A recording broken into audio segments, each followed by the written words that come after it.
మనకి ఈరోజు Lord's వేదిక్గా day 1 complete అయింది కదా. అయితే ఇక్కడ మన వాళ్ళ పర్ఫార్మెన్స్ పక్కన పెట్టితే మన వాళ్ళు ఈరోజు ఒక చెత్త రికార్డు మూట కట్టుకున్నారని చెప్పాలి. ఆ చెత్త రికార్డు ఏంటంటే ఫస్ట్ మనకి టాస్ టైంలో టాస్ ఎవరు గెలిచారు? ఇంగ్లాండ్ టీమే కదా. సో ఇంగ్లాండ్ టీం టాస్ గెలిచి ఏం చేసింది? ఫస్ట్ బ్యాటింగ్ తీసుకుంది. అయితే మరి మనకి ఫస్ట్ 2 మ్యాచెస్లో కూడా మన వాళ్ళు టాస్ గెలవలేదు, టాస్ వాళ్ళే గెలిచారు.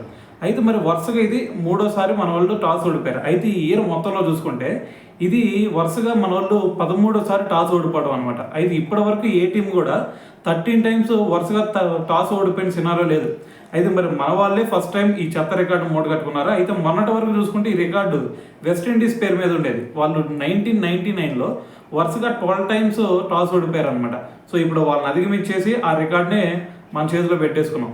అయితే మరి దీని తర్వాత మరి వాళ్ళు టాస్ గెలిచి ఫస్ట్ బ్యాటింగ్ వచ్చిన తర్వాత అందరూ అనుకుంది ఏంటంటే ఈజీగా మనకు వికెట్లు వచ్చేస్తాయి అనుకున్నాం. కానీ వాళ్ళు డే 1 కంప్లీట్ అయ్యేసరికి వాళ్ళ సినారియో చూసుకుంటే 251కి 4 వికెట్స్ మాత్రమే గెలిపారు. దాని తర్వాత మరి ప్రజెంట్ వాళ్ళ సినారియో చూసుకుంటే జో రూట్ 99 రన్స్తో గ్రీజ్లో ఉన్నాడు, బెన్ స్టోక్స్ వచ్చేసరికి 39 రన్స్తో గ్రీజ్లో ఉన్నారనమాట.